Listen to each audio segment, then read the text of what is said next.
Optimal minimal. At this altitude, I can run flat out for a half mile before my hands start shaking. Can I ask you a personal question? Now would seem an appropriate time. What if I did the opposite? I'm a cybernetic organism, living tissue over a metal endoskeleton. Tim Ferriss Show. This episode is brought to you by FreshBooks. FreshBooks has become the go-to cloud accounting software for literally millions of small business owners who found a faster, more efficient, and much less stressful way to deal with their numbers. And ultimately, this helps you to focus on what you are best at. It is used by many of the fastest growing startups I've invested in or advised, and it's equally used by many of the best freelancers I work with on a daily or weekly basis. It is one of the easiest ways to send invoices, get paid, track your time, and track your clients. If you're self-employed and managing business sometimes means wrestling with spreadsheets, crumpled receipts, and other scattered pieces, FreshBooks can really help. FreshBooks allows you to do many, many different things very easily. Preparing and sending a polished branded invoice takes about 30 seconds. You can set yourself up to receive online payments from your clients in about 2 clicks, which on average will get you paid twice as fast. Their new proposals feature means you can include a project summary and timeline as part of your estimate. There are many, many other things. Tracking your time. The quick proposals that I mentioned, formatting free, super easy, late payment reminders so you don't have to chase people, automated expenses, sharing files and messages with your clients, award-winning customer service. They are extremely responsive, the interface is super intuitive, and there's almost no learning curve. So, in short, it's easy, it saves you time. And right now, FreshBooks is offering an unrestricted 30-day free trial for all of my listeners. To claim yours, check it out. Go to freshbooks.com/Tim and enter Tim Ferriss in the How Did You Hear About Us section. And that is funky spell TIMFERRISS. So again, go to freshbooks.com/Tim and enter Tim Ferriss in the How Did You Hear About Us section. Check it out. This episode is brought to you by Helix Sleep. Last year, I focused on dramatically improving a few things. Surprise, surprise. Most notably, the quality of my sleep, which seems to affect just about everything. This led me to revisit, you name it, my daily routine, morning routine, exercise, diet, all the way to what I slept on. And I ended up getting all new beds here in Austin, Texas, including mattresses from Helix Sleep. Helix has built a sleep quiz that takes 2 minutes to complete, and they use the answers to match your body type and sleep preferences to the perfect mattress. Whether you're a side sleeper, hot sleeper, cold sleeper, or you like plush, you like firm, with Helix, there's no more guessing or confusion. Just go to helixsleep.com/Tim, take their 2-minute sleep quiz, and they'll match you to a mattress that will give you the best sleep of your life. That is their promise. For couples, Helix can even split the mattress down the middle, providing individual support needs and feel preferences for each side. They have a 10-year warranty, and you can test drive your mattress for 100 nights risk-free. Right now, Helix is offering up to $125 off of all mattress orders. So check it out. Get up to $125 off at helixsleep.com/Tim. That's helixsleep.com/Tim for $125 off your mattress order. Take a look, helixsleep.com/Tim. Kevin, welcome to the Tim Ferriss Show. Thank you. Excited to be here. And for people who don't know Kevin, allow me to introduce Kevin Systrom at Kevin on Instagram as an entrepreneur and co-founder of Instagram. While at Instagram, Kevin served as the CEO, where he oversaw the company's vision and strategy and daily operations. That is a whole lot, which we will talk about. Under his leadership, Instagram grew to over 1 billion users, that's with a B, and launched dozens of products, including video, live, direct messaging, creative tools, stories, and IGTV. The company also grew to more than 800 employees with a campus in Menlo Park, new offices in New York City, and a new headquarters in San Francisco. Prior to founding Instagram, Kevin graduated from Stanford University with a BS in Management Science and Engineering. He currently lives in San Francisco with his wife and daughter. Where to begin? So we've spent a little bit of time together. We have a little bit of time, fortunately, not 3 minutes on morning television to explore all sorts of things. Yeah. And I thought we could start with one, since you seem to read not just widely, but intelligently, and we'll hopefully get into that. Are there any particular books that you have gifted often to other people? Yeah, totally. of course, now all my friends are having kids. I give kids books, but the one I give people that are trying to learn actively is Principles by Ray Dalio. It's interesting, actually. Someone gave me the PDF. It was a PDF before his book.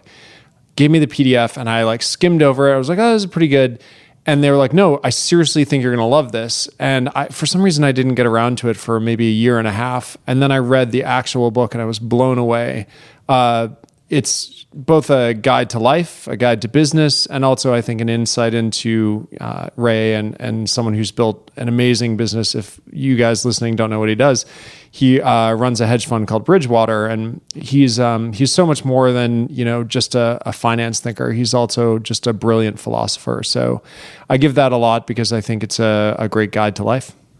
Yeah, he's a fascinating Have you read guy. it? I have actually, and Ray's been on the show. Oh, really? Cool. And for those people who are wondering, just how many commas are involved in Bridgewater Capital, I think they have $160 billion under management, something along those lines. It's a little bit. And he has a lot of very, in some respects, controversial and unusual practices within Bridgewater, like recording meetings and so on, and allowing all employees to have access to the minutes and so on of such meetings. Are there any other books that helped you in the early days from an entrepreneurial standpoint, or that you found inspiring? Totally. Early on, we read, Mike and I both read the Lean Startup. I think it's called Lean Startup Method or Lean Startup. Can't remember. By Eric Ries. And I remember very early on, I went to one of his book talks. I was one of 13 people sitting in this little room in Palo Alto, and I was a super fan. Still am, actually. And so I don't know that I read the entire thing, but the principles from Lean Startup I still apply today. One of which is do the simple thing first. And that was our number one value at, actually community first was our number one value at Instagram. Number two was do the simple thing first. And still to this day, I come back to that. So if I were reading two books, I'd probably read those two books. And if we look at do the simple thing first from a practical standpoint, could you give us an example? And I love that you brought up Eric, because I remember also Has he also been on the show? He has not. Okay. But I remember I'm just going to start naming people. He's a great guy. I would have him on. I remember going also to, I think, some hotel conference room, probably in Palo Alto, when he was initially testing out the material that later became the book in these workshops. Yeah. It was like that. Yeah. Talking about avatars and all sorts of different things. Doing the simple thing first. The scope of your responsibilities at Instagram, at least reading even just your bio kind of makes my head spin to imagine what is involved and how easily distracted you could become. What are some examples or any examples of doing the simple thing first, putting that into practice? Yeah. The first thing I'll say about doing the simple thing first is people love to make their lives more difficult than it needs to be. It's you talk to people who are saving for retirement, and you don't have to go figure out a hedging strategy, right? For currencies to save for retirement. Turns out just generally putting in a mutual fund is not a bad idea. And the returns you get for ever more complex strategies, either in life or finance, they're it's harder to eke out the incremental value. And I think what I found in a startup is when you're small and you're two people, it's me and Mike, we're coding late into the night, you don't have time to make things complex. You have time to make things work. And what ends up happening is you over-optimize. So you might think you know how it's going to break. So you end up trying to build a bunch of things before it breaks, and then it breaks in a different way. And you're like, why did I spend all that time on that fix when actually I needed to be doing something else? I feel like that's true in life. I think it's true in business. It's true in finance. But so some examples. Early on, maybe the best example at Instagram was we were... here's the layman's term version. We were on one computer, basically, one server, and we had enough space to store the data on that one server, and Instagram became popular, right? And it turns out all the data couldn't fit on one server anymore. And we were like, this is a novel problem. Let's figure out how to split it among 2 servers or 3 servers or 4. And instead of just like writing a single file that said like, hey, listen, if your user ID is, even, you're on this server, and if it's odd, you're on that server, which would have sharded the data across 2 servers very well and deterministically. What ended up happening was we threw everything out and we were like, you know what, let's adopt this crazy new technology that does auto sharding, and it was fancy and had all these bells and whistles. I won't name it because I don't want to throw them under the bus. But we spent, 4 months trying to rewrite our system to be on this new database. And eventually, after it crashing a bunch of times and us having issues with it, we were about to run out of space, and Mike was like, screw it. And he literally spent maybe 2 hours in the afternoon writing that file that we should have written to begin with, and it all just worked. So I'm oversimplifying things a little bit for effect, but like that's basically what happened. And I still think about that story to this day in terms of an executive making a decision with his co-founder about what to do. Always do the simple thing first. And it's amazing to me how many people think the quality of their management, they think, is judged based on the complexity of their decisions or the outcomes. And it turns out actually the right thing to do is sometimes the simplest, and it's the most effective. So I live that as a value both in life, finance, and at work as well. So I'm going to rewind the clock a little bit, because I think this segues. I assumed you could do that in editing, but yes, we can, and we can slice and dice. But this will be like watching the movie Memento. Okay, got it. It's basically usually what it's like when I do an interview. Yeah, exactly. So a pretty standard protocol. I would love to talk about, and we won't spend a ton of time on this because as we chatted before recording, I think you've talked about the origin story of Instagram a lot, but for people who don't have any context, I think it's worth diving into a little bit. Doing the simple thing first makes me think of a common problem that I see in startups and in software development of any type, really, which is feature creep. And these products that start off with a focus lose focus. And it seems to me that you effectively did the opposite in some ways for the creation of Instagram. Can you give people a little bit of background on how Instagram came to be? And you can tackle that short version, medium-sized, however you like. Well, first of all, I'm happy to talk about where Instagram came from. I just,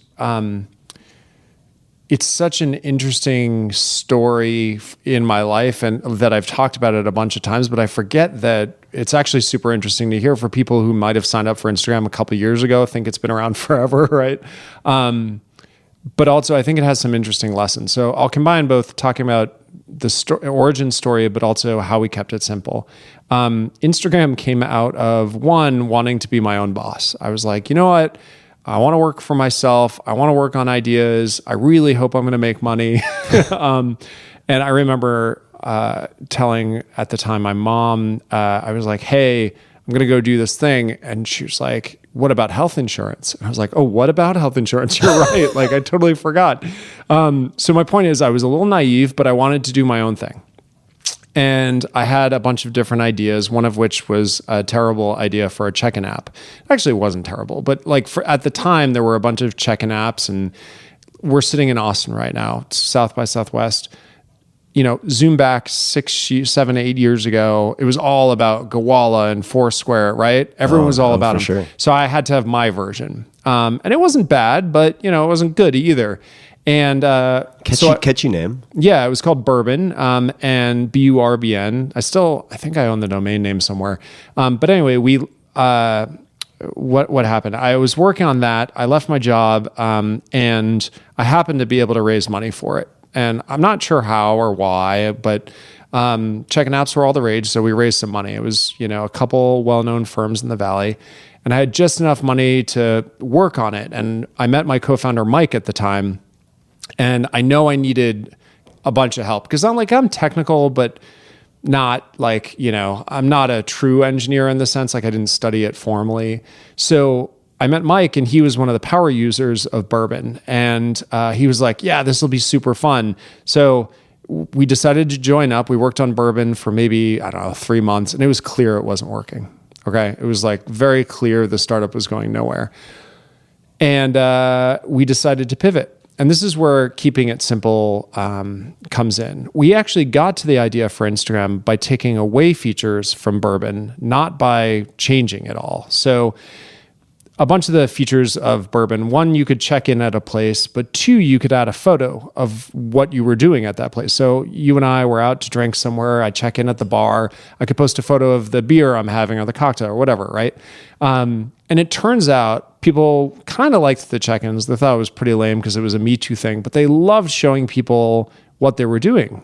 They loved taking a picture of the bar, the restaurant, the whatever. And we realized, to keep it simple, we were going to have to cut every other feature of Bourbon, which we did. And we just kept the photo part. How did you decide on that feature? Because we made a list and we asked ourselves, what exists in the world? What sucks? Meaning, you look out in the world and you say, what opportunity is there to fill? If stuff doesn't exist and it's a problem that can be solved, aka like the experience sucks, then that's what you should go do. There were a lot of check-in apps. There were a lot of planners and meetup things and group chat things, but there was no solution for posting great photos to like lots of friends all at once. So we made the list. We crossed off the things we thought were pretty boring or just there was no opportunity in them. And we circled the photos thing because we saw the confluence of both mobile phones being pervasive. Like, again, go back in the day, not everyone had an iPhone. Like maybe the iPhone had been out for a couple of years at that point, 2007, 8, right? So we knew that cameras were going to be pervasive in people's pockets, that people were going to be carrying these camera phones, wherever they went. But we didn't know if it would be successful or not to capitalize on that. But it was the only thing that looked like a greenfield opportunity. Everything else felt crowded. That's a different way of saying it. So we got to the idea by cutting everything away from Bourbon, circling the one thing that we felt like was the biggest opportunity because it didn't exist yet and it was a big need. And we built the first version of Instagram. Note, by the way, the first version of Instagram did not have filters. And people forget the only reason Instagram worked early on was because of the filters. And filters came about because I was on this walk with my wife. We were taking a small vacation. I had been working on Bourbon for a while. I was exhausted. And we were taking this walk along the beach. And I was like, oh, so you're excited about this new app we're building? We haven't called it Instagram yet. She was like, yeah, but I don't think I'm going to use it because my photos aren't that good. It's like, okay, well, why don't you think your photos are good? And she's like, well, all your friends, you post these amazing photos and they're all like filtered and stuff. And I was like, oh, that's because they use filters. And she goes, oh, well, you should probably add filters. And we came back from that walk. I went straight to the room and I just like got on my laptop and I made the first filter, which was X Pro 2. This is a long way of saying we cut features. We focused on what we thought the world needed. And then we got to the heart of the issue of why people wouldn't use it because people didn't feel comfortable sharing their photos. By solving those things right in a row and keeping it uber simple. I mean, even that first filter could have been written in OpenGL and could have been a lot faster. You tap on that filter, it took like 3 seconds to show you the filter. No one cared. It was fine. Yeah. Keep it simple. Keep it super simple.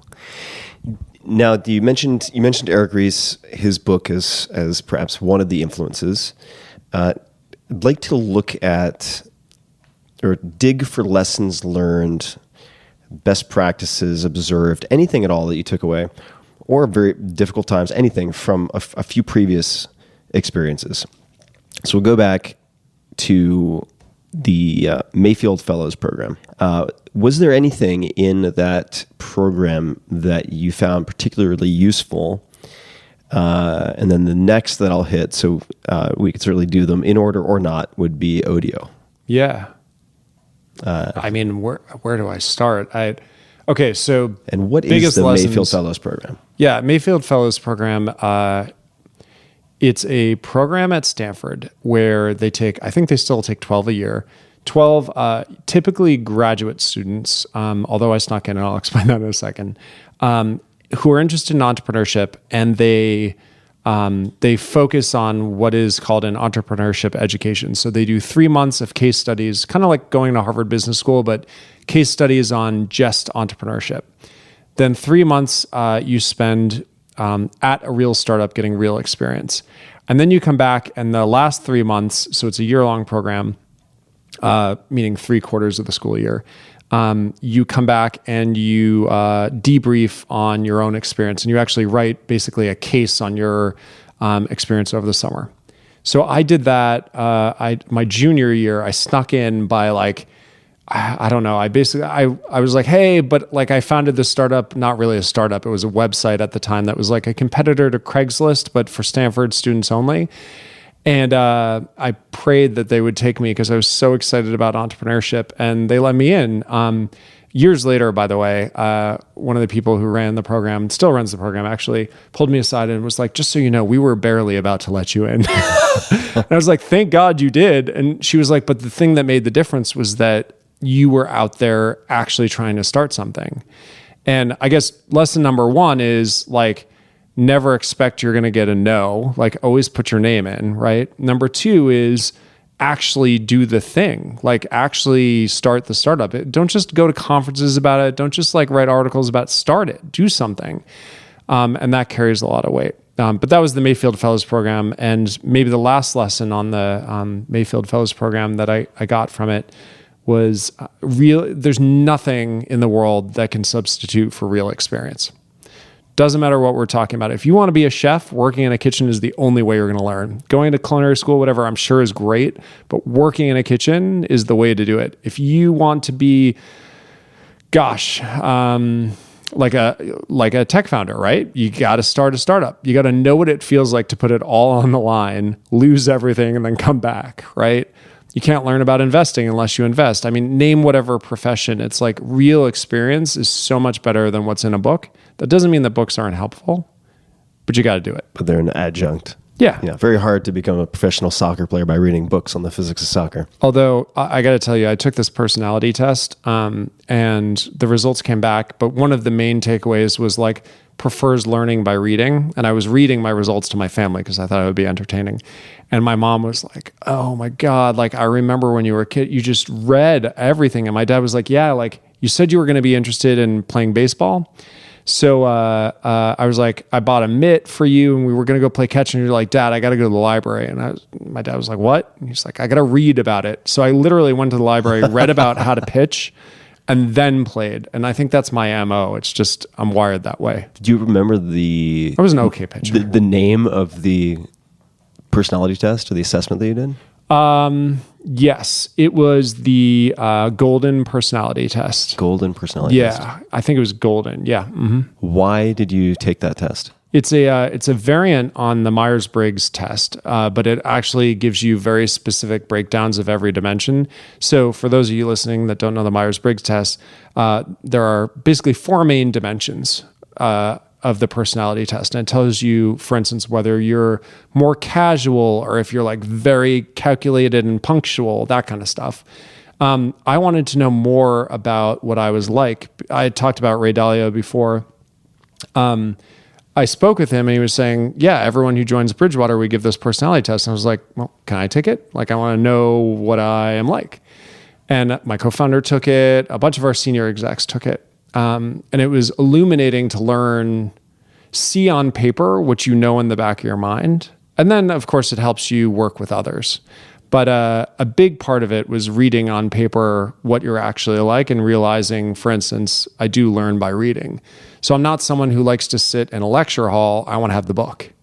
So if I'm going to learn something new, like the way to learn is not for me to go to like a conference. It's to like sit down with the best book possible.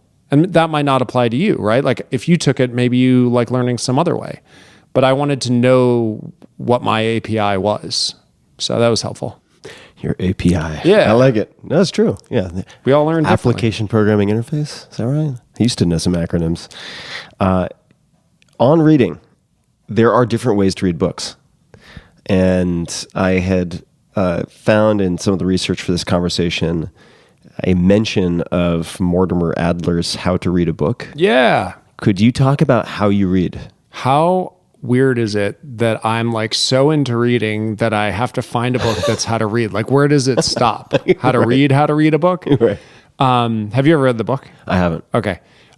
It's fine. I can save you some time. Yeah. Basically, the idea behind this book is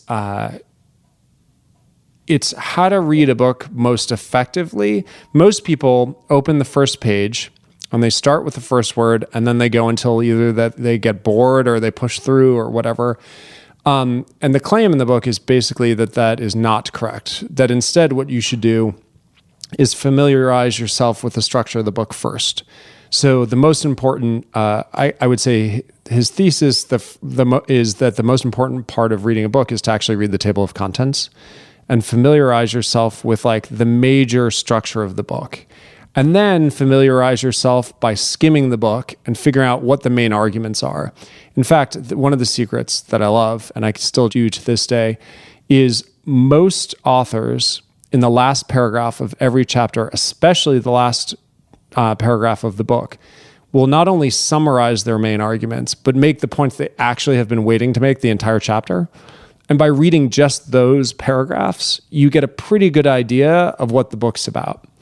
Then you go back and you read like you normally read, but with the context of knowing the overall arc of the story rather than guessing where it's going to go. I don't recommend doing this with a thriller because you'll ruin your experience. But with nonfiction, I think it's fantastic. But that's how to read a book. And by the way, for those of you Mortimer fans out there, I probably didn't do it justice, but go buy the book. Go buy the book, which will encourage you to buy yet more books. I have this, seriously, if I could show you my room right now, my bedside table is just stacked with books. I've got a book called Mathematics of Politics, because I'm interested in both politics and also the math behind elections and that stuff. I think How to Read a Book's probably there. What other books do I have? I've got books on flying because I'm learning to be a pilot. It ranges. Oh, I've got quantitative finance books. But it's the most fun I've ever had just like plowing through books. I guess it's good I don't have a job right now. I don't know. Like, it does create a little space. It creates surprised a little. how quickly it gets filled up. It does. Well, I mean, you're not. I don't think you're the. Yeah, with podcasts, especially the long ones. No, it's okay. Audio. Mm-hmm. What was audio? And what did you learn there? What did you observe? Yeah, audio is the precursor to Twitter. So we were talking about Mayfield Fellows Program. My internship was audio. So that 3 months over the summer, I spent at audio. I remember I showed up the first day. I brought my own computer because I thought when you worked at a company, you bring your own computer because I was like, I don't know, computers are expensive, right? Like you bring your own. And they're like, oh, good, you brought your own computer. I think they were thrilled. And it was Evan Williams and Noah Glass were the co-founders of audio. And they were like, oh, I forgot you started today. And I was like, yep, here I am. And actually, it was one of the best experiences learning from Ev, who's brilliant, and Noah, who's also brilliant. And like just seeing that startup try to take off. It was a podcast directory, believe it or not, maybe a little early. Yep. It was the right wave. They just paddled a little early. Yeah. Which, by the way, another lesson in this whole thing, timing is everything. Like the number of amazing ideas and teams that either came too early or too late. It's like, you got to have that essential element of timing, and it's the hardest to predict. But it was a podcast directory. And, honestly, a lot of the famous podcast folks got started on audio, and there are a bunch that are still around. But it turns out back then there wasn't exactly a business around podcasts, and it didn't go so well. And they ended up pivoting to an idea started by an engineer there, Jack Dorsey, who, by the way, also started, I think, like maybe my first or second day. And I remember him walking in, and I'm like, I'm the intern. He's like, oh, I'm Jack. And I learned, actually, he gave me a couple of coding assignments over the summer. I remember learning some JavaScript from him. So it's a small world, it turns out. Yeah, it's super small. But that's what audio was, and that was my experience. It was awesome, and I'm very thankful to all those guys. What do you view as some of, say, just as an example, Ev's superpowers? I mean, he's a very impressive guy, very understated in a lot of ways. What did you what did you observe in the secret sauce of Ev? Because he's also a repeat player, right? I mean, he's not a one-hit wonder. No. So what have you observed in him? Turns out blogging and communication is a thing and doesn't go away. And there are lots of companies that can be started around it.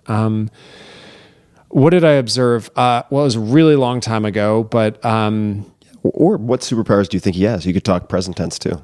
So I think he's super determined and super calm under fire. There are a lot of there are a lot of CEOs that are very emotionally volatile, and Ev, at least in my experience, is not one of those people.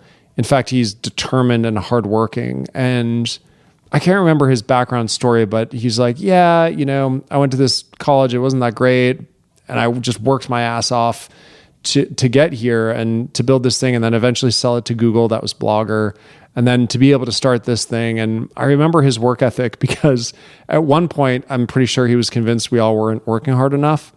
So he sent us, he didn't send us, he offered for us to go to this seminar by David Allen, the Getting Things Done thing. Getting Things Done, sure. So I remember sitting in the audience and just like the ODO crew, there were like, I don't know, 6 or 7 of us at the time at the David Allen Getting Things Done, not conference, but seminar. I still try to use that stuff today, by the way. Mm-hmm. But the signal was like, we work hard here and we get stuff done. And he was there, he was the first one in, last one out. And as a CEO, I understood what that model meant. One, that I could learn from the CEO that if they had ways of getting things done, you could learn that as an employee. And I tried very hard at Instagram to learn stuff and then pass it on. But also just the work ethic that is required to get startups off the ground. It's incredible. Plus, willing to call it. Like he was willing to call ODO and pivot to this thing called Twitter.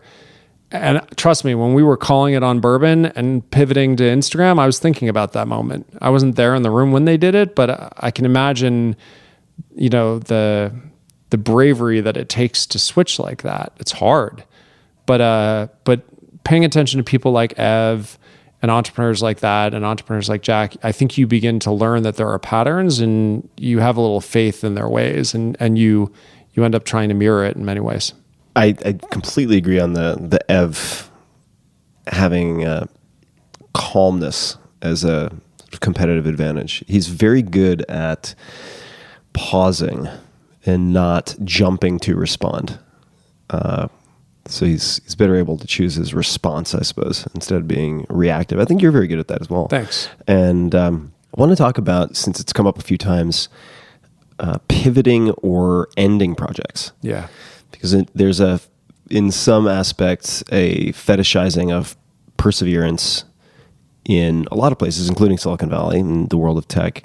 And yet, if you look at a lot of the largest public successes, many of them had some type of pivot or shutting down of something that wasn't working. How do you know it's the right time to stop? And how does one go about making that difficult decision? Like, are there telltale signs that this is just, it's not that another 50% of effort is required and another X number of hours per day, but like this is fundamentally flawed in some way that is going to prevent it from working? I think let's take this question in 2 parts. First is let's just talk about the premise that most successful things are pivots, which I believe is true. One of the really fun things to do is actually, do you know the Wayback Machine? I do. Right? I think it still exists. I haven't tried it in a long time, but you can go and type in any web address. And then I think it allows you to like select the date of that website. So you can basically see the history of the web. It's super interesting. Go to YouTube and figure out when YouTube was founded. I can't remember, but like you can look it up on Wikipedia, right? And go to that date, like around the beginning. You will see YouTube was a dating site before it became YouTube, what we know as YouTube, right? Do that for most major things that you get excited about. Or like look up the history of Facebook when it was, it was Face Mash beforehand. It was something before that. The only one that I don't think was a pivot was Google, and they've done pretty well. So that's the one counterexample. Like that literally was their project and they made it a company and it worked really well. So I don't know. But most other projects are pivots from an original idea. And I think that's because, one, it's really hard to tell what works a priori. Like doing it before anything, before you actually, put it into people's hands is really difficult. Like you don't know if it's going to work. The key to entrepreneurship is failing really quickly. So putting it out there, seeing if it works. If it doesn't, then diagnosing why, and then like focusing on how to improve it from there. So one, I agree with the premise that most things are in fact like second runs. And then two, the importance of pivot, I think, is that most of the time you get it wrong. So the question is, knowing you're going to get it wrong, how equipped are you to deal with that failure really quickly before you run out of money? And the entrepreneurs that I have seen do very well are the ones that are equipped and engaged on the change from something that's not working to something that is. Far too many people, because of ego or whatever, stick with ideas far too long. And I think, it ends up really poorly. Yeah, or look at something that isn't working that might have a different application, right? If you look at Post-it notes, we're actually a failed adhesive, right? Yep. And then you look at, say, Viagra, which was failed. It was a failure from the perspective of whatever it was initially tested for or intended for, which I think was lowering blood pressure or normalizing blood pressure. And then they were like, excuse me, can you check off all the side effects of this blood pressure pill? And they're like, there's a pattern here. Anyway. Well, the recipients were asked to send back their samples, and all the women sent their samples back, and almost none of the men did. And they're like, wait a second, what's going on here? I can't tell if this is a family-friendly show and we should dive into this. Or we can. It is family-friendly, but modern family. This will be the friendly. Director's cut? This will be the director's cut. This is like anyway, pivots are important. Pivots are important. And how do you train, if you do, the ability to recognize, say, confirmation bias, or this is something certainly Ray thinks a lot about, is identifying from the perspective of an investor where you might have be succumbing to sunk cost fallacy or any of these other things that could steer you to make bad decisions or not stop things. Is that something that you've trained in yourself, or is that innate from birth or upbringing? I think I was talking with my wife the other day, and I was like, Nicole, I think one of my failures is that like I always think things are not going to work out, or I'm wrong in some way, and we were going back and forth, and she was like, oh, well, maybe that's actually a strength, because like you're so hard on an idea that you're like trying to prove yourself wrong to test the integrity of your idea or test the integrity of your thesis, and like, so you mentioned Ray, like I think a big part of knowing that you're right is working as hard as you can to prove that you're wrong. And if you can't, well, there's only one option left, which is you're probably right. But a lot of people, I think, are afraid to gather feedback. I think Mike and I at Instagram very early on tried our best to be open to feedback. I think as a young executive, I was like, no, I'm the boss. Like all ideas are great. All my ideas are great, right? And after a couple of failures, I think you learn really quickly that like, hey, listen, I know there's this myth that like the best founders just have like the Midas touch and every idea they have is perfect. You know, like Steve Jobs, he touches everything and it just becomes gold, and it's right. But it turns out there are a lot of failures in these people's lives. They just usually get written out of history. And then what you see is a trail of amazing ideas. I mean, someone should write a book on all the bad ideas amazing people have had, right, over the years. And could just be a 10-volume set. Yeah. Totally. But like, I think people get the wrong idea. There is no Midas touch. Like one of the things I hated most working in tech was the idea that there's like a product guy or a product girl, right? Like that you're like somehow someone who just knows what's going to work. Most of the successful people I know have tons of bad ideas, and it's about editing them out and figuring out which one is actually right. Because honestly, what is the Mendoza line? It's like if you bat 200, like above 200, you're like a pretty good batter, right? Yeah. Like in a world where your average is going to be 1%, you got to generate a ton of ideas before you get one. Roughly 100, right? Yeah. So, and 1% would be like way higher than the average. So how do you figure out which is the one? I think it's by being super, not mean to yourself, but critical on the idea in a constructive way and pressure testing it with other people. But I like always have, I don't know, I'm just wired in a way that assumes whether it's idea or thesis or whatever I have is wrong. And I'm more worried about being wrong than I am looking bad. Yeah. You know what I mean? No, I get it. Do you have any particular questions that you ask yourself or other people when you're stress testing an idea, or alternatively, how you solicit feedback? And I'll give you an example. Since I write, I have all these books. I want people to act as proofreaders, but I don't want them, since they are my friends, to be unnecessarily nice. Because what they all polite. are. Yeah. And so one of the questions I'll ask them is, in a given chapter, I'll say, if you had to cut 10 to 20%, yeah, gun to the head, which 10 to 20 would go? Nice. Right. And it forces their hand, right? In a sense. I think that's smart. So are there other approaches that you like to use or like others to use on your ideas for stress testing? Well, first off, I think it's important to realize how people are just wired not to be honest. Not that they lie. I mean, I guess technically it's a lie, but I don't think it like comes from a bad place. They're wired to avoid conflict. So like you go in a restaurant and the server comes by, maybe you didn't like a dish. The server comes by. When's the last time you actually literally told them, like, everything was great, but that thing was too salty. That was, I like to eat, by the way. That thing was too salty. That was undercooked. Like, next time you go out to eat and they're like, how was everything? And you're like, you instinctively just respond, great, thanks. Is that actually what you thought? Like, most people have one or two things they wish could be better. And what's crazy is I think of myself in that situation. Every time I'm sitting down there, I'm like, man, if I were on the other side of this, I'd really want to know the truth, because without the truth, you can't improve, right? And you have to be careful because sometimes people have opinions and they're not always right. But at least if you don't know, you can't act on it. And I've been surprised how many people I've met, at least in the food industry, right?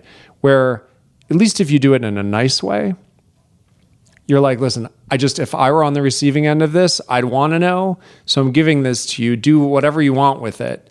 And it's always interesting to see the people that are like grateful for that feedback. And you're like, that person's going to go kick some ass. Totally. And the people who are like, what's supposed to be that way? And you're like, well, okay. Like, but like, what if it isn't? And I think it's really important as you mature as an executive. Like, I definitely started in the place where I just like didn't listen to feedback. I was, headstrong. And then as you have more and more failures that, by the way, everyone has, you begin to realize it's really important to collect that data and that information from people. No one would tell me, like when I was presenting on stage, everyone would be like, great talk, great, awesome job, great, you killed it. I was like, that's not possible. Like a few talks in a row that happened. And then we hired someone, and I'm not going to pick on them and tell you who they are, but we hired someone who came up to me after and gave me 3 pieces of feedback. They were like, you need to smile more, you need to do that. Like, I know you're a happy person, but you're not smiling when you're talking about this really happy subject, like smile. And I was like, oh my God, that person's right.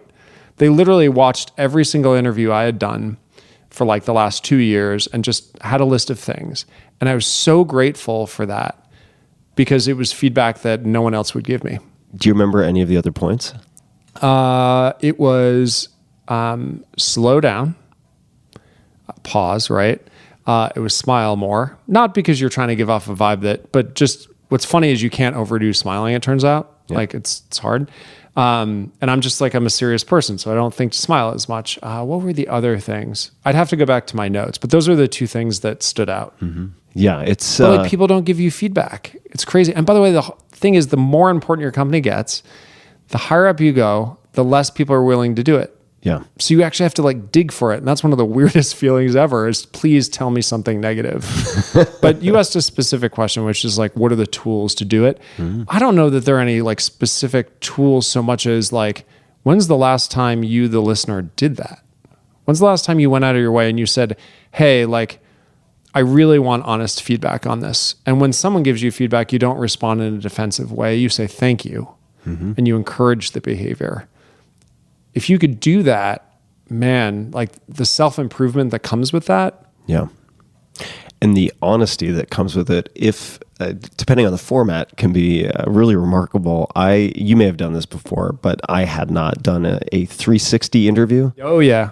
I avoided doing the first one they wanted me to do ever. I was like, this is just like a management thing. And then the second one I did, I literally tried like hard to do it. Like I asked people to participate. I said, please be as honest as possible. Yeah. And I remember I was chatting with Joe Gebbia about his first 360 interview. And for people who do not know what that is, there are different ways to approach it. But in effect, your superiors, peers / colleagues, and subordinates are all interviewed. So the people you interact with most are all interviewed about your strengths and weaknesses and so on.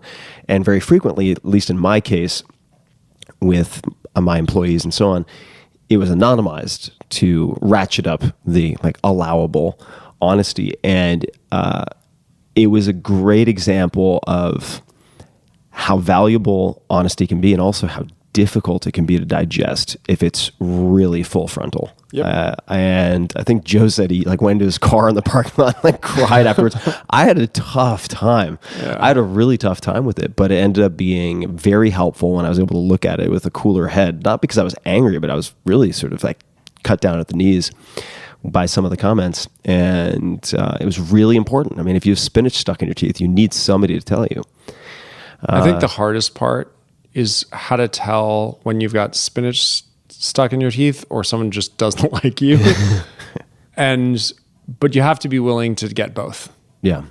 And then ask yourself which of these have merit, and not to write things off, but you have to be able to go through it and just ask yourself. But yeah, that was hard.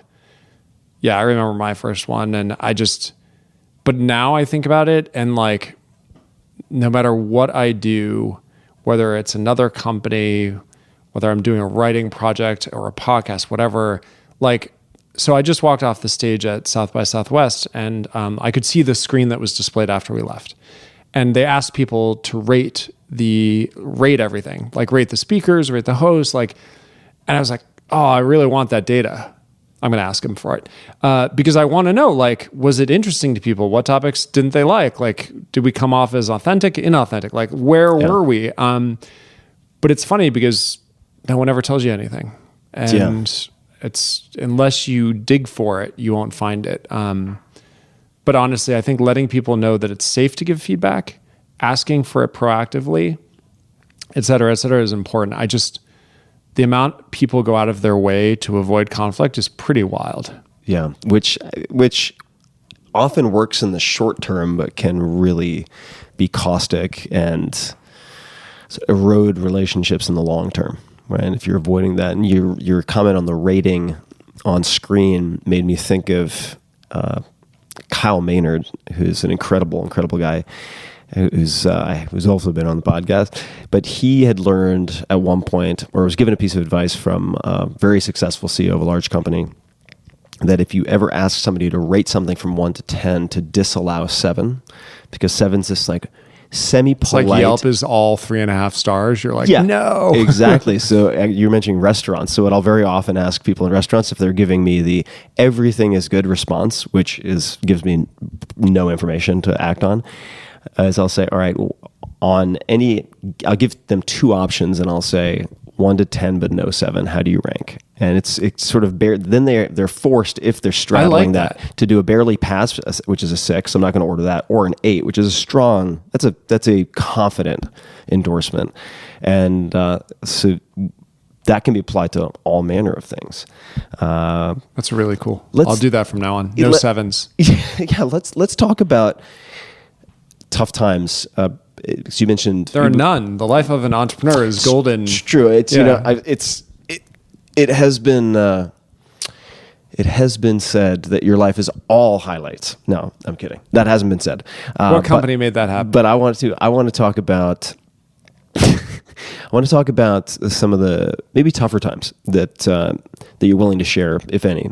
Some of the maybe darker periods, tough decisions, where anytime you had kind of self-doubt or felt lost. Because, and where I'm going with this is I'm very curious how you then recontextualized it, found the silver lining, or just got through it. Because it's some people get knocked down and they have a really tough time getting back up. So when people are able to do that, I like to look inside and see what actually happened. Yeah. Any at all that you're willing to talk about. First thing I'll say is a lot of people assume that like business people, entrepreneurs, like whether they make money, like a lot of money, or they sell a company, or they go public or whatever, and they're CEOs for a long time or world leaders, whatever. A lot of people assume these people don't struggle, right? That somehow they're inhuman or whatever. Like I feel like I wake up every day with a lot of the same worries I did before Instagram was a thing. Am I working on the right thing? Did I do enough today? Is that idea the right idea? And I still have just as many failures as I did before Instagram and well inside of Instagram as well. Now, don't get me wrong. There are structures around me now that allow me to like come back from those failures. But I guess my point is like getting knocked down is like a really common thing, no matter where you are in your career, no matter where you are in your progress of building something. And in fact, it usually happens more the more important thing you're doing, right? So early on at Instagram, I think there were a bunch of times I remember pitching the idea and having really smart, intelligent folks look at me like I was a crazy person for working on anything related to photos. I remember trying to hire some of like the most amazing designers early on who just like wouldn't join because they didn't believe in the app. I remember press stories or investors investing in competitors, even though they had invested in us. Oof. So choosing the other, which is fine. Listen, like it's up to like investors should be able to choose who they think the winner is. That's their job. But it's tough, right? To think you're not the winner. All of these things happened along the way, and we were knocked down multiple times, whether that was in our heads or actually there in reality. But the thing that kept us going was realizing it wasn't other people we were trying to impress. I mean, of course, we wanted a community for the app. The reason we got back up each and every time was because we loved what we were doing, right? Like, if your goal is to gain people's approval, like the startup business is a terrible business to get into. Heck, like if you're a singer, like it's the worst business to be in the world because everyone's going to tell you your stuff stinks until maybe it doesn't, right? But you have to believe in what you're doing and love what you're doing. That itself has to bring you the most amount of excitement. Otherwise, getting knocked down is going to knock you off the horse and you're off forever. And I often think, like, was it determination that got us to where we got? Or luck or some combination of both of them? Because, I don't know, if you have a bad idea and you're determined on it and don't listen to anyone, it's, like, not great, right? Yeah. But at the same time, we wouldn't be where we are if I had listened to most people. It's crazy. Yeah. So, I don't know if there's a secret to getting back up other than maybe creating no choice but to get back up. Like, I didn't have another job. What was I going to do? Like, sign up for business school? I don't know. Like, I had quit my job and raised a bunch of money, and I really loved what I was doing. So every time one of these failures would occur, what was the other option? Can you think of one? A desk job? A desk job. Can you think of an example of a tough time, a tough decision, a tough rejection from an investor, a designer, anything, and what you then said to yourself? I'm very curious about self-talk, right? So it's like, whether it's like Shaun White on the final run in the Olympics, and I asked him what he said before he left the gate to himself, and it was, who cares? And he like explained why. It's like, who cares? And I didn't expect that answer, and me neither. Found it really interesting. I mean, in the sense that like he's done all the preparation he could possibly do. He's either ready or he isn't, and there's an entire explanation for it. and what fighters say before they get in the ring, if there is some type of self-talk. I got one. Yeah. Yeah. Let's go straight to the interesting topic, selling our company. Yeah. So we sold our company and it was April of 2012. And by all accounts, if you start a company, for a lot of entrepreneurs, winning, quote unquote, and by the way, I don't agree with this definition, but winning is, quote unquote, either selling your company or having a public offering, an IPO. For a lot of people, that's like the traditional outcome for a startup. And we had sold, and we were 13 people, and it was $1 billion. It was really exciting. And I remember, like, right afterwards, everyone being like, "So it's over." And I feel like that was the most painful thing to hear, because I had no intention on, not doing Instagram. I like wanted to work on it for the next, whatever years. But everyone I met was like, "So you're done now. So it's over." I was like, no. And like, we would try to hire people and they'd be like, "No, it's over." And I remember people working at the company telling me it was over. And a couple of people ended up leaving pretty soon after that. And I remember one of them saying, "Yeah, there's like nothing else to learn here. Like, where can we go from here?" Mind you, at the time we had, 50 million users. We got to 1 billion, by the way. We had no revenue. We got to a lot more than no revenue. We grew to 1,000 people on the team. We opened up multiple offices all around the world. I got to do everything from meeting the Pope to meeting some idols. Like it was crazy. So the idea that in 2012 we sold our company and then everyone just kind of counted us out, that was painful. How did you contend with that? Like, what was your response to that? I think with me, it usually comes with the competitive nature of proving people wrong. If you look at the histogram, sorry to use that word, but of how long founders stay after they sell their company, I'm pretty sure there's like a giant lump around 1 month to 1 year, right? We were there for 6 years after we sold, which I think goes to show how incredibly determined we were to show people that Instagram wasn't done. That we were at the beginning, not the end. And that it didn't matter if we sold the company, we were going to make something out of this thing. And for me, I think the motivation comes with proving people wrong. Because I hate when people discount us. I hate when people, tell us we're not going to be something, or, that because we've sold, it's all over. But looking from the outside, I get their perspective. I just wanted to prove them wrong. Yeah. Yeah. It's a powerful motivator. Yeah, I think, and part of taking that personality test we talked about is understanding what your motivators are. Because if you know what your motivators are, then you know how to get yourself up in the morning, how to work hard, right? And you know what things are not motivating. But competition is one. Actually, it's interesting. There were 2 dimensions of the personality test. There's competition and then there's challenge. And I always thought I was competitive. It turns out I'm actually not competitive at all. I mean, I'm a little competitive, but not that competitive.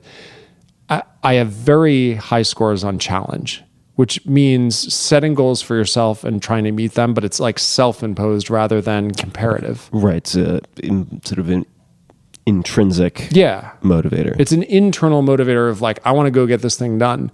So for me, I think at that moment, it was more about self-challenge to prove to myself that I could do it, and that we could build this thing. It worked. How did you learn to manage? That's a... Oh man, and I had to. Yeah. So how does one learn to manage? Because it's not just time within a larger company, right? Because you can find plenty of people who make the same mistakes for 20 years in a row. Yeah. And somehow manage to limp along and sort of do decently despite their weaknesses. But when you sold the company, how many employees did you have? 13. 13. Yeah. And then I think I managed like 3 of them. Right. So you then went through... Why do you think companies have hierarchy? They're like, I don't want to manage people, you manage them. And before you know it, you've got like a tree, 90 layers deep. I'm joking. Well, I mean, there is some truth to that, I think. But how did you learn to manage? Were there any particular lessons, resources? So I have to say, anything at all?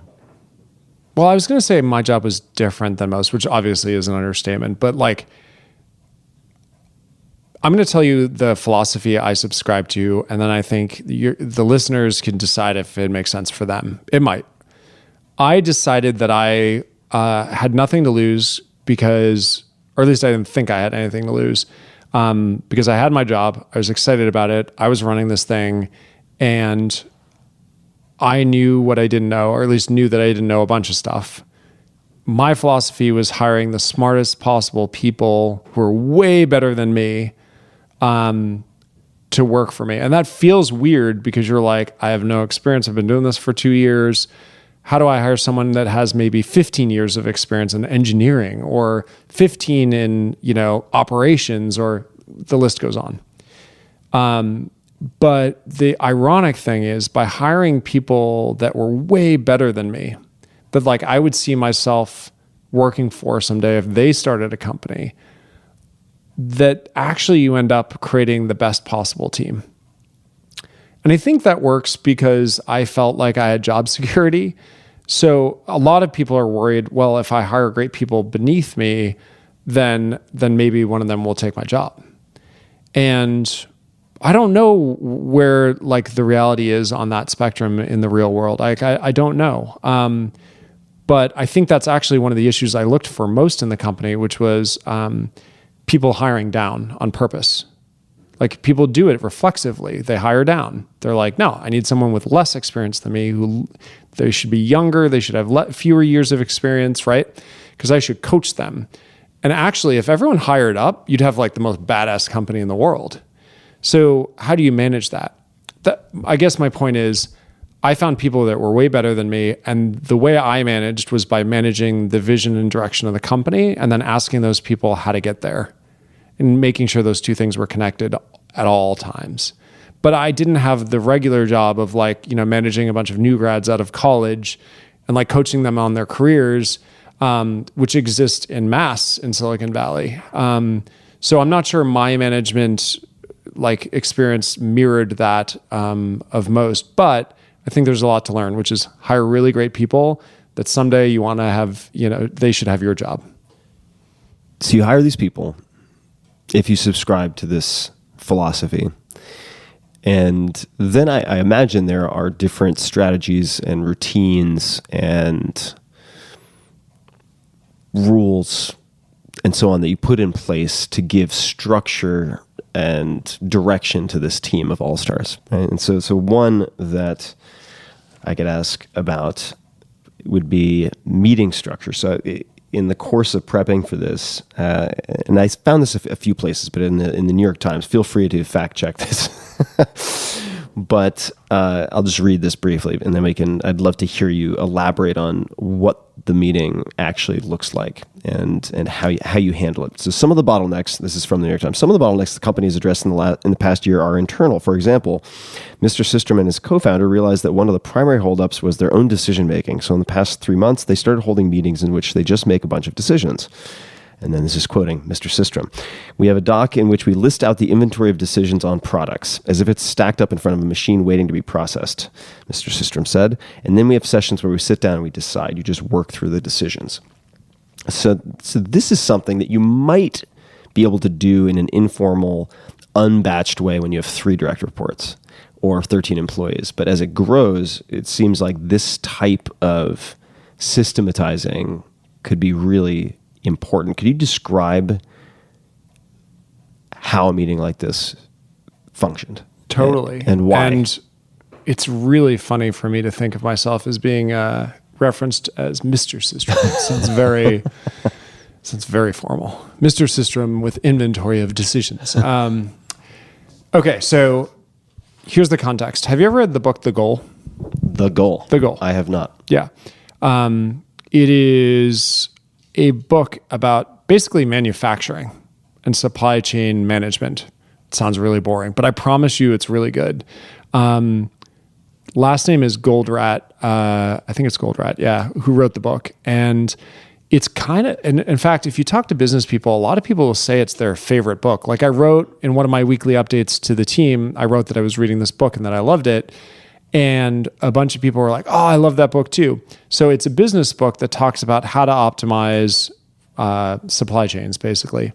But it's written in narrative form, which is kind of cheeky, right? Like, yeah, that is very cheeky. It's not like it's a business book, but it's like written with a narrative. Like there are characters and it's actually pretty fun. So I say, go have a read. But what I realized in reading this was that any system is most constrained, or at least the thesis of the book is most constrained by the slowest process.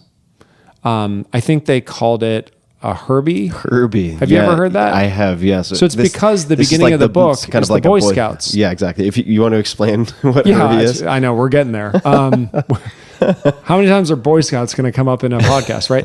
So the narrative is that they're on some trip and they like have these Boy Scouts lined up. I think it's like, the main character's son or something is in the line of Boy Scouts. And Herbie, it might not be PC to talk about now, but Herbie is a little overweight and is he at the back? I don't know. Basically, they figure, I think the way it goes is no matter where they put him in the line can only move as fast as the slowest process. That's kind of the takeaway, okay?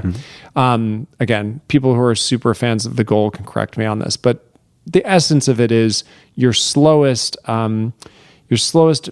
part in the chain is always going to limit output. In this case, the slowest Boy Scout limits the progress the troop makes, which isn't actually all that intuitive until you read this book and you go through it.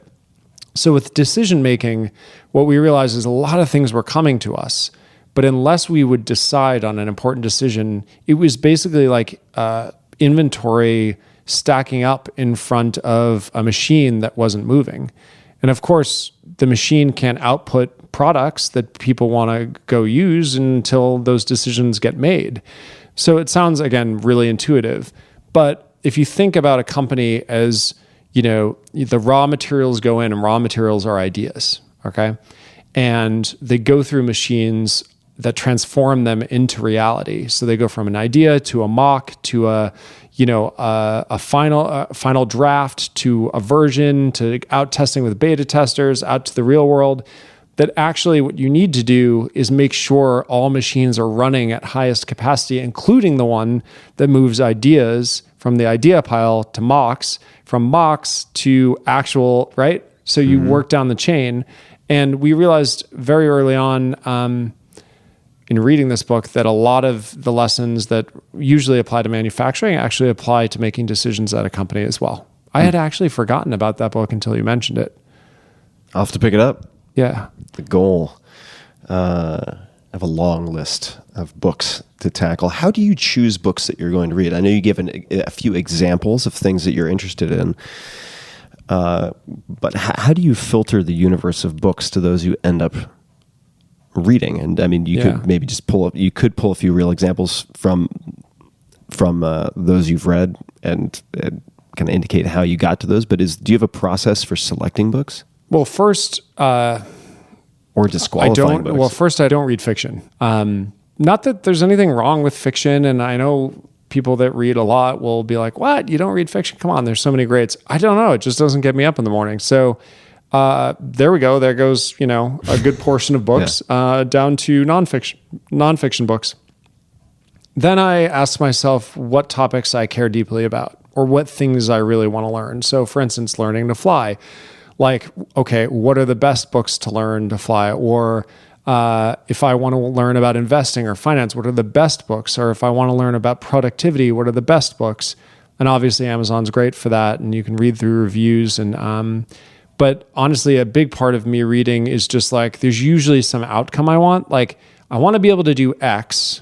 What do I have to read that will teach me as fast as possible? Because like with a book, okay, so with a class, you got to like wait until the class happens, go to the class, and then wait until the next class.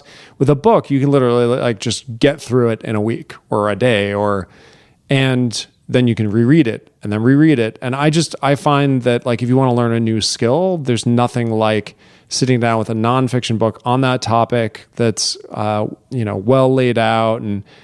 But sometimes you gotta call it. I've been a quarter way through a bunch of books on topics that I thought I was gonna like and just thrown them out because I'm like, these are trash. So it doesn't always work that way. Do you read, and if you don't, this isn't a value judgment, biographies? Do you ever read biographies? Okay, so I have not read, no, but I really want to.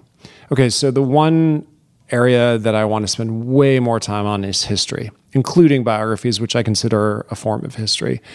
Although biographies can be fairly selective in the history they tell, that's true of all history books. I feel like they're... How old are you? 41. Pretty sure I'm 41. Yeah, it's okay. We'll fact check that one. I'll get back to you. I'm 35. Okay. Our lives are really short compared to the history, recorded history. And it turns out if you look back in history, patterns emerge. I read this great book called Lessons of History. Have you read it? Will and Ariel Durant. Yeah. Fantastic it's book. Short. It's like excellent. It's like a leaflet. Like you could read it in a day. It's great. There's some parts that I disagree with, but for the Actually, I read that because Ray Dalio recommended it. It's a great book. Yeah. Yeah.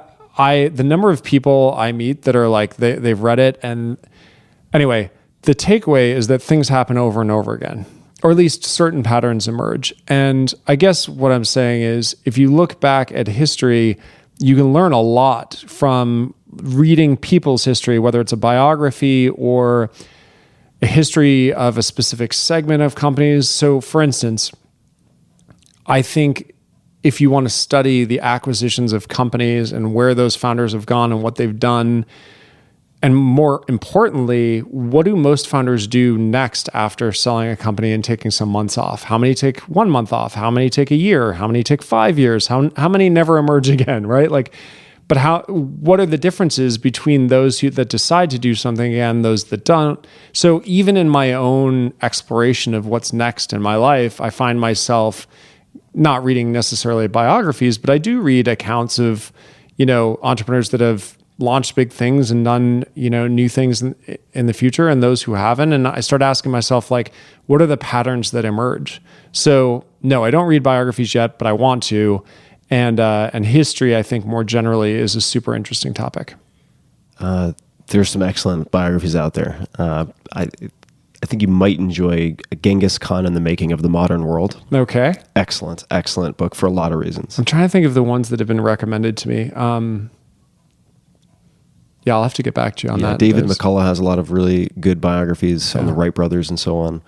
It was actually given to me by a very, very successful consumer packaged goods entrepreneur here in Austin, which turns out to be sort of ground zero or the epicenter of a lot of CPG stuff. That's so cool. Yeah. But isn't it interesting how many people have so many similar patterns in their lives? And I think there's this great equalizer when you realize what you are doing or going through or whatever, while it might be super unique to you in your 35 or 41 years, it actually turns out like it happens over and over again to people in their lives. Not everyone, but it's occurred in the past and you have a lot to learn from it. That's basically my point. And that I think it's a 120-page book, Lessons of History, is a fantastic place to start. I expected it. I actually downloaded it as a Kindle book and let it sit there for months because I expected it to be very dry.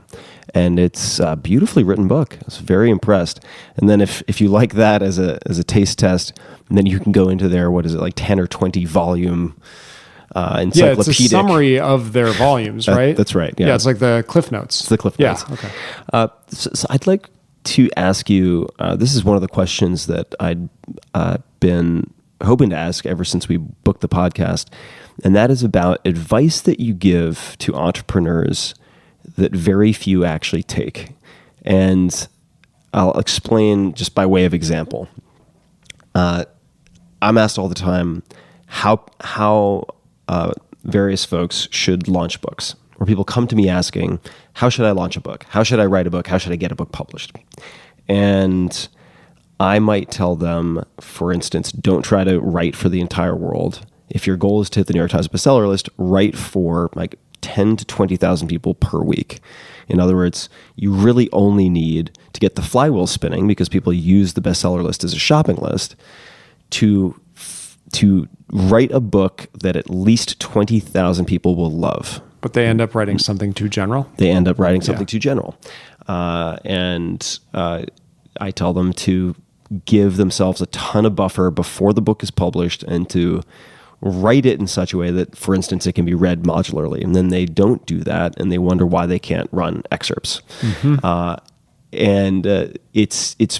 It's been incredible to me how, I put together a blog post, which is like how to write a best-selling book this year, where I lay out the exact playlist, or not playlist rather, but playbook. And nonetheless, it's like 1 out of 100 who actually implement even a portion of the steps. Are there any particular bits of advice or recommendations that you give to entrepreneurs that you're surprised aren't taken more seriously or actually followed? Yeah. Number one advice I always give is to solve a problem. So many people, when they found a company just to found a company, or they're like, I've got an idea. Ideas are not companies. Ideas are not products. Like, you're like, well, I'm going to combine this thing with this trend, and we're going to do this. It's a cool idea. And, usually the warning signs are that it includes some element of a current fad, like AI or something. Not that AI is a fad, but like, it's a wave that's happening right now that I think it's easy to make your company sound more interesting if you're just like, and it uses AI, or like crypto, or like, there are always warning signs that I see with the pitches that I hear from people when they include those words, and it's not backed up by a clear problem that you're solving for the person on the other side, or the company on the other side, the counterparty, right? So I always say, make sure you're actually solving a problem. Now, there are different ways that can be wrong. It could be solved already really well, in which case you're not solving a problem. The idea might be great, but you're not solving a problem. It can be a really neat idea with not a lot of people that need that problem to be solved, in which case it's not really a problem for the world, right? Maybe we could broaden this by saying solve a problem for the world. Or it just misunderstands what people need. Or it doesn't even take into account what people need. You're just like, oh, it sounds really cool. I'm going to do this, and it's a hot market, so I'm going to figure it out. And the number of times I've seen entrepreneurs go that direction because it feels good to be part of the trend. It feels good to say you have a cool idea without asking yourself, does this actually solve someone's problem? Like, if I go talk to people, does this literally like relieve people that this now exists? The number of times I've seen people ignore this advice, it's countless. And what's crazy to me is I feel like it's our secret sauce at Instagram. And I'm like, this is great. Like, we could just keep doing this, right? Like, every product we work on hopefully is solving someone's problem. And I feel like I'm giving this advice away for free, but no one's taking it. It's also true for nonfiction books, right? Yeah. The number of books you pick up, and it's like, I bought the book because I have the problem. You don't have to spend 80% of the book describing the problem. You got it. You got it. What are other common mistakes that you observe among entrepreneurs or creators? So we can make it broader. Yeah. It doesn't have to be broader, but people who are trying to do their own thing, entrepreneurs or otherwise. What are some common mistakes you see? And it could be within the venture-backed startup world, but it could also be broader than that. I think going it alone is often a mistake. And that doesn't mean you have to have a co-founder, but not having a team is a mistake I see a bunch. People feeling like, oh, I'm just going to do this by myself. I'm just going to... there's an incredible power in having people around you. Even individuals who are like maybe the face of their company have an incredible team around them. And I think trying to do it all yourself is like not only a recipe for getting it wrong, but also a recipe for not being able to get back up. I mean, how do you get up when you get punched down? Well, sometimes having someone else in the room with you to be like, yeah, let's get up and get them, Yeah. It helps. I think that's a mistake I see a lot. But, the crazy thing is that having gone through it and making mistakes yourself, it's not clear to me that like those are all mistakes in every other situation. So I'm trying to be careful in over prescribing my situation because there are counterexamples as well. Sure.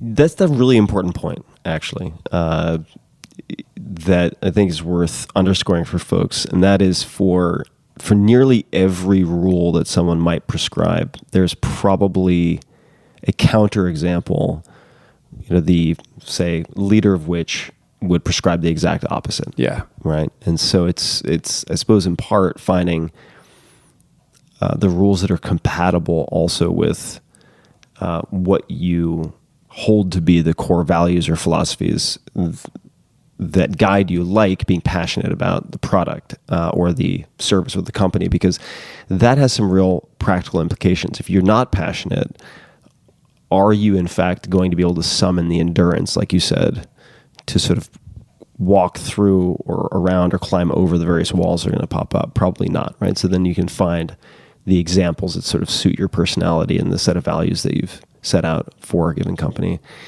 This is a metaphor question, but if you could, in just a few more questions, and then we'll wrap up. If you could put a message, a quote, a word, a question, anything non-commercial on a billboard, and really what I'm asking is to get a message to billions of people, which it's crazy to think that you can actually do that now on some of these platforms like Instagram. But to get a message simultaneously to billions of people, could be an image. Well, what might you put on that billboard? I don't know if it sounds cheesy, but the advice that I got that has driven me the entire way is follow your passion. Like, I cared so deeply about social media and so deeply about photography. And there were so many people that were like, social media is crowded, photography is lame. You know what I mean? That like, the only way to get through those is by loving the thing or the mission that you're on. And well, it sounds kind of cheesy. Maybe we could wordsmith this follow your passion thing, but like the number of people that don't follow their passion because people talk them out of it, and I think that's a crime. Yeah. Right? Of course, you can't follow your passion and not expect consequences. Like, listen, if your passion is to go fly fishing and you want to do that all the time, that's great, but you have to know, okay, like, can I pay my bills, right? Like, there are constraints, but if you've thought through it and you love it, there should be no one standing in your way. Yeah. And like the number of people that tried to stand in our way, like they still like, listen, even long into Instagram, there were people, predicting our demise. And so I don't know, like at a certain point, it's not like ignore the haters. That could be the other billboard, by the way. It's like, you got to follow your passion. As long as you've thought through it, you've done the math, you think about it, like go for it and don't let people stand in your way, Like It's just so sad when people don't do that. And life is short. Like you said, I mean, our lives are so short relative to sort of the span of human history. And I think that's another benefit of reading history, is it puts that in perspective. Like these lives are sort of the flicker of, I think Naval Ravikant put it this way, like the flicker of a firefly in the sort of scope of history. It's really short. Really tiny. And I had this one coach who said to me, he's like, often people wake up when they have someone close to them that dies, or they come down with some really serious illness and they realize all the little things they were spending all this time worried about don't matter compared to these like grave, big things in life. And it's important to keep that perspective. So I'm not trying to get all like serious here, but like, I think it's really important to keep things in perspective. And I think that, I don't know, like, I guess it's another word for maturity, right? But the faster you can get there, the faster you realize a lot of what you think matters doesn't matter. And the things that you're not thinking about matter a lot more than you're giving them credit for. Yeah. Which is why you should follow your passion and love what you do every day. Don't get me wrong. By the way, I want to clarify, a lot of people are like, you should love what you do. And I agree. But I think it's more you should love what you're shooting for. Yeah. Because work is hard. Yeah. It can be miserable at times. I mean, nothing great in this world ever came easy. Like if you want to be an amazing guitarist, you're not going to get there easily. You got to train really hard, get shot down a bunch, right? Like they're all like, it's a universal law in the world that great things come with a lot of work. Yeah. And what you have to do is, I think, love the thing you're shooting for rather than the everyday of the thing. But I think a lot of people are like, oh, I should love every day. It's like, no. Every day can be, there are a lot of hard days ahead. The thing that gets you through those days is loving the outcome you're shooting for and being excited to get there someday. Well, Kevin, I'm excited to see what you hatch next. Thank you. We'll see if after you've done your pattern recognition on this meta-analysis of founders who do various things at various points, I'll be curious to see where you end up. But do you have any closing remarks? Anything you'd like to ask people to do? Anything at all that you'd like to say before we wrap up? No pressure, right? You don't have to Go have. tell your friends about this podcast. Perfect. I like that recommendation. Awesome. Thanks for having me. This was a lot of fun. Yeah, good to see you again. And to everybody listening, for links to everything that came up, the books and all sorts of other things, the names of people and so on, we will provide links to all of that in the show notes as always at tim.blog/podcast. You can just search Kevin or Systrom and it will pop right up. And until next time, thank you for listening. Hey guys, this is Tim again. Just a few more things before you take off. Number one, this is 5 Bullet Friday.